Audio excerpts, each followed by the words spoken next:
স্নান সারার আগে গেছিলাম একবার উপরে, মা বুনোকে দিয়ে দিদাকে উপরে পাঠিয়ে দিয়েছে, কারণ আমাদের নিচের ঘরটা পুজো সেরে যাবো উপরে, কিছু জামা কাপড় আছে সেগুলো মিলতে হবে, যাতে রোদ থাকতে মিলতে পারে। হয়ে গেছে, মা এখানে পিঠে করছে।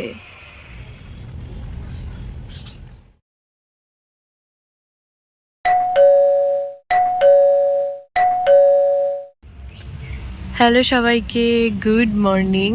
আজ হলো 14 জানুয়ারি, পৌষ পার্বণ। তো সকালবেলা উঠেই সূর্যি মামার দেখা তো পেয়ে গেছে, আর তার সাথে সাথে আমাদের বাড়িতে এই জিনিসটা করার নিয়ম আছে। মা এটা নতুন চাল দিয়ে গুলে এখানে করেছে, তার মধ্যে ফুল দিয়েছে, ধূপকাঠি মোমবাতি জ্বেলেছে। মা এটা করেই সবে গেল, আমার একটু আসতে লেট হয়ে গেছে। আর ছোট্টবেলা থেকে এই জিনিসটা দেখে আসি, এত সকালবেলা মা করে, তো আমার না সকালবেলা ওঠা হয় না। যাই হোক, তোমাদের কাদের কাদের বাড়িতে এই নিয়মটা আছে আমাকে কিন্তু অবশ্যই জানিও। কি সুন্দর লাগছে দেখতে। আর এই হলাম আমি। আজকে ঘুম থেকে উঠতে আমার একটু লেট হয়ে গেছে, এখনও তাও কেউ পড়তে আসেনি। মনে হচ্ছে আজকে পৌষ পার্বণ উপলক্ষে হয়তো কেউ পড়তে আসবে না। তো চলো যাই, আমার ঘরে কিছু কাজ আছে সেগুলো সেরে নিই, একটু ফ্রেশ হয়ে নিই, তারপর পুরো ব্লগটা তোমাদের সাথে শেয়ার করছি। আজকে দিদা আসবে।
পাখিদের এখানে খাবার দিয়েছি বলে মা গোলায় গেছিল, গোলা থেকে আসার পথে আমি পাখিদের খাবার দিয়েছি, মা ওখানেই দাঁড়িয়ে গেছে, কারণ মা আস্তে আস্তে যদি ওরা চলে যায় সেজন্য মা ওখানে দাঁড়িয়ে গেছে।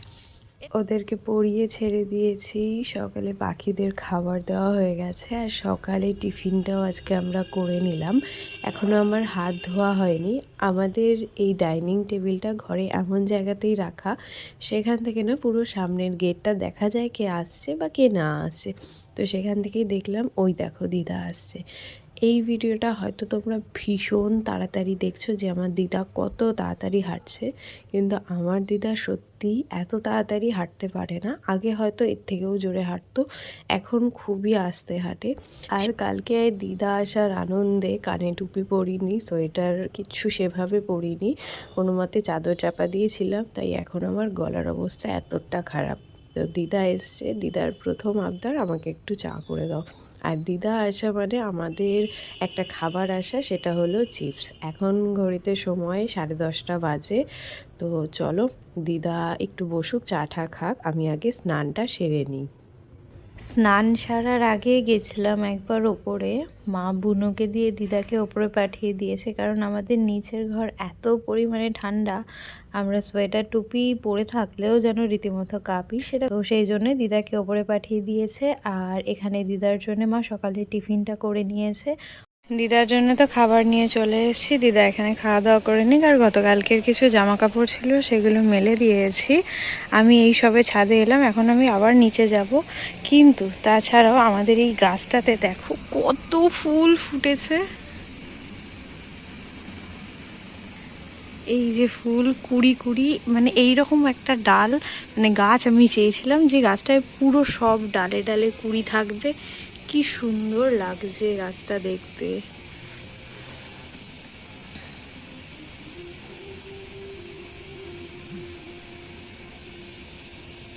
তো নিচে বেশ অনেক ফুল পড়ে রয়েছে, মানে দারুণ দারুণ। ফুলগুলো নিয়ে যাই, নিচের জলে রাখবো।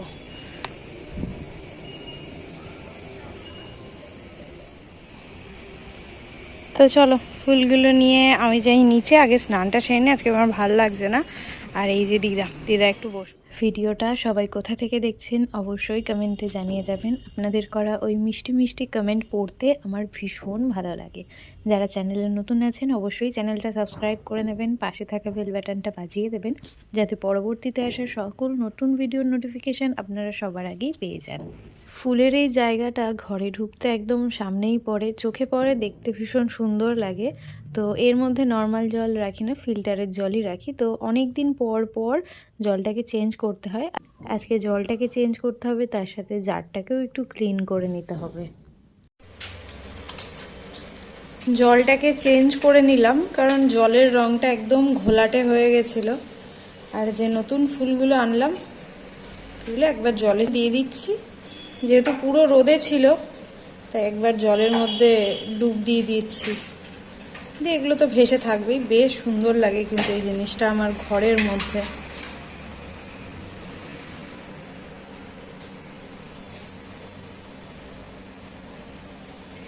তো এখন ঘড়িতে সময় হয়ে গেছে দুপুর 12টা।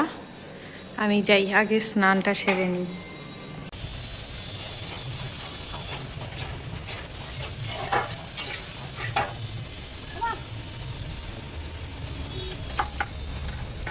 একটাই পেয়েছি লাল জবা, আর তো সেরকম কোনো ফুল নেই। আর এই সাদা গাছটাতে সাদা ফুল আছে, আগের দিনে এই ফুল দিয়ে পুজো সারতে হয়। শীতের কারণে ফুলগুলো কেমন যেন ছোট ছোট হয়ে গেছে। এই যে ওপরে টপ থেকে যে ফুলগুলো নিচে পড়েছিল সেগুলোও আনলাম, সেগুলোও কেমন ছোট ছোট হয়ে গেছে। ওই ফুলগুলো আর ঠাকুরের চরণে দিলাম না, যেহেতু ওগুলো মাটিতে পড়েছিল, সারা রাত ছিল, কিংবা আগের দিন থেকেও ছিল দুটো ফুল। এবার কোন ফুলটা আমার তো খেয়াল ছিল না, তাই আমি আর ওই ফুলগুলো নিলাম না, এইগুলোই নিয়ে নিলাম। এগুলো দিয়ে পুজো সেরে নিই, আর তার সাথে দুটো চন্দ্রমল্লিকা নিই। ফুল তুলে পুজোটা তো আগে সেরে নিচ্ছি। বুনু আমার সাথেই তখন ওপর থেকে নেমে এসছে। এখন আমাকে আগে ওপরে যেতে হবে আর দেখতে হবে দিদা কি করছে, কারণ দিদার কাছে তো ফোন নেই আর দিদার সাথে যোগাযোগ করতে পারছি না। মা নিচে রয়েছে, মায়ের মন করছে যে দিদা একা একা কি করছে। তো তার জন্য অনেকটা তাড়াহুড়োর মধ্যেই আমি ছিলাম। ঝটপট পুজো সেরে যাব ওপরে, কিছু জামা কাপড় আছে সেগুলোও মেলতে হবে, যাতে রোদ থাকতে থাকতে এগুলো মেলতে পারি, তাই আজকে হাতে অনেক তাড়া।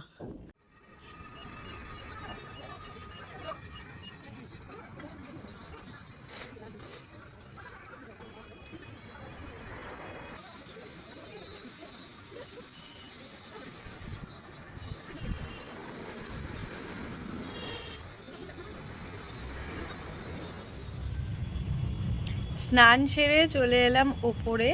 দিদা এখানে শুয়ে আছে, মানে রোদ পেয়েছে, একটু ঘুমাচ্ছে। আর কিছু জামা কাপড় আমার কাচা ছিল, সেগুলো কেচে এনে ওই যে ওদিকে কিছু মেলে দিয়েছি, এদিকটাতেও কিছু মেলে দিয়েছি, শুকিয়ে যাবে আজকে, যেহেতু তাড়াতাড়ি স্নানটা করে নিয়েছি। আর রোদটা যে কী ভালো লাগছে। আর দিদা তখন দেখালাম না চিপস এনেছে, 1 প্যাকেট চিপস নিয়ে এসেছি। এটা খেতে খেতে আমার কিছু কাজ আছে রোদে বসেই, সেগুলো আমি এখন সেরে নেবো। স্নান সেরে সেই যে ওপরে এসেছিলাম, তখন থেকেই আমি আর দিদা ওপরেই ছিলাম। দিদা তো ঘুমাচ্ছিল, আমার ফোন ঘাটার আওয়াজে একটু একটু মাঝে মাঝে উঠেও যাচ্ছিল। তো এখন ঘুরতে প্রায় সময় হয়ে গেছে দুপুর 2:10। তো এখন আমরা নিচে যাব। নিচে যাওয়ার সময় ঠাকুরঘরের আলোটা জ্বালিয়ে দিচ্ছি, কারণ দেখলে নামার সময় কি পরিমাণ অন্ধকার। আর দিদা ওঠার সময় ঠাকুরঘরটা দেখেনি, আর এই আলোটা লাগানোর পর ঠাকুরঘরটা এতটা সুন্দর লাগে, মানে আলাদাই শান্তি পাই আমি দেখে। তো সেই জন্য দিদাকে একটু দেখালাম, দিদা নমস্কার করে নিল। এখন যাব আমি আর দিদা নিচে খাওয়া দাওয়া করতে আর পিঠে বানাতে।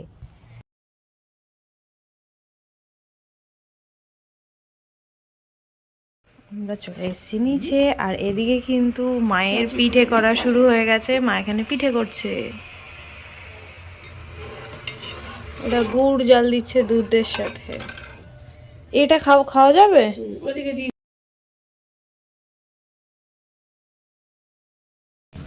আমি এটা খুব একটা খেতাম না আগে, আমার ভালো লাগতো না, কিন্তু আগের বছর মনে আমি খেয়েছিলাম না, মা বলেছিল খাওয়ার জন্য একটা গুড় দিয়ে, তো বেশ ভালো লেগেছিল। তো এখন একটা খাই। এখনও দুপুরের লাঞ্চ হয়নি, এখন ঘড়িতে সময় হয়ে গেছে প্রায় 2:30 বাজে। এখন অনেকটা সময় বেশি হয়ে গেছে, তাই একদমই আমার আর খেতে ইচ্ছে করছিল না। তাই প্রথমে একটা পিঠে খেলাম, আর গরম গরম পিঠে গুড় দিয়ে ভীষণই ভালো লাগছিল। এটা খেতে খেতে দেখলাম মা বলছে মা আর দুপুরের খাবার খাবে না।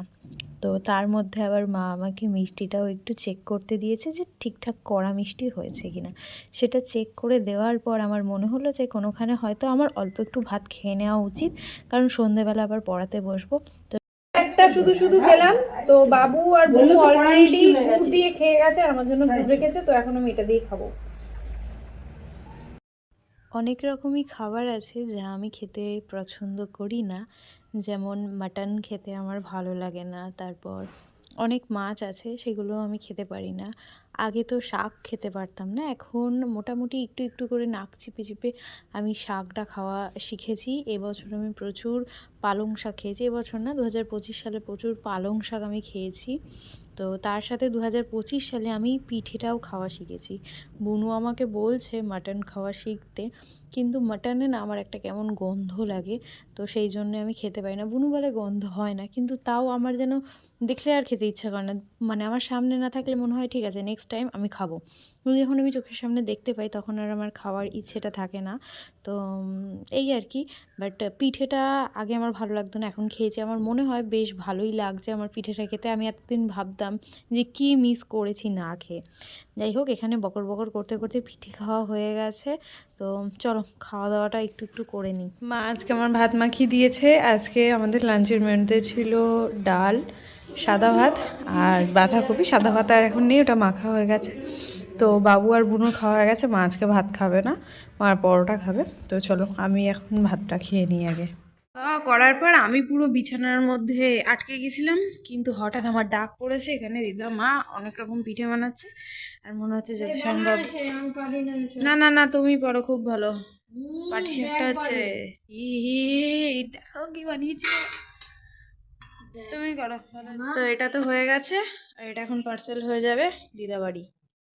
পাটিসাপটা করার জন্য সন্দেশ আনা হয়েছে, কিন্তু আমার পাটিসাপটাটা নারকোলের, মানে নারকোলটা হালকা লালচে লালচে করে ভেজে যে পুরটা হয় ওই পুরটা দিয়ে খেতে বেশি ভালো লাগে। এবার আমি গত 2 দিন ধরে মাকে বলছি মা একটু পাটিসাপটা করো, মা বলছে একবারে যেদিন পৌষ পার্বণ সেদিনই করব।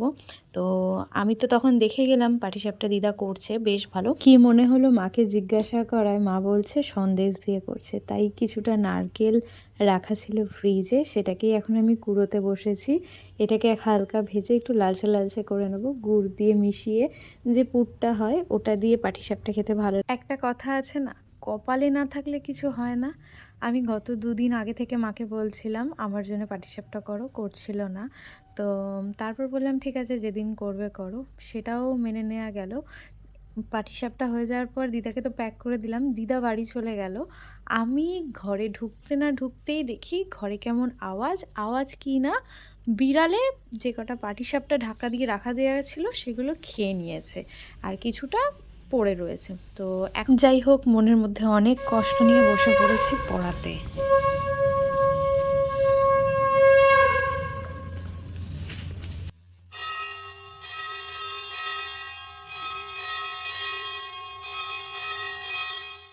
ওরা যেহেতু এখন অনেকটাই ছোট, তাই প্রত্যেক দিন পড়ার শেষে প্রত্যেকটা দিন রাইমস বই পড়াই। তো এখানে ওদের রাইমস পড়াতে পড়াতে কেমন যেন মনে হলো যে মা রান্নাঘরে কী করছে। তো তাই আমি এখান থেকে বসে বসেই মাকে বলছি মা তুমি কী করছো আমাকে একটু দেখাও। তো মা ভেবেছে হয়তো আমি এখান থেকে দেখতে পাবো না, মা বলছে উঠে আয়। তো বলছি তুমি দেখাও না, তো দেখো। যেহেতু আমি 2 দিন আগে থেকে বলেছি, আজকে পাটিসাপটা করার পরও একটাও ছিল না, সবটা বিড়ালে শেষ করে দিল, তাই মা আবার করছে পাটিসাপটা আমার জন্যে। পড়িয়ে ছাড়ার পর আর সেরকম কোনো ভ্লগ করা হয়নি। এখন ঘড়িতে সময় রাত্রি 10টা 10। সকালবেলা বাঁধাকপি আর ডাল হয়েছিল, তো আজকে রাতে ডিনার করব আমি রুটি রুটি তার সাথে বাঁধাকপি। আর সন্ধেবেলা মা পুজোর প্রসাদে দিয়েছিল কলা। তো যেহেতু আজকে নিরামিষ তরকারি হয়েছে, তো প্রসাদটা জলে ধুয়ে আমাকে দিয়েছে, আমি রাতে ডিনারটা করতে বসে গেছি। আর এত পরিমাণে বাঁধাকপিটা গরম ছিল, দেখো কি ধোয়া উঠছে। যাই হোক, আজকের ব্লগটা এখানেই শেষ করি। তোমাদের সবার কেমন লাগলো অবশ্যই জানিয়ে যেও। নতুন হলে অবশ্যই লাইক শেয়ার সাবস্ক্রাইব করে দিও। নেক্সট ভিডিওয় খুব তাড়াতাড়ি দেখা হবে। ততক্ষণ সবাই ভালো থেকো, সুস্থ থেকো। Thanks for watching.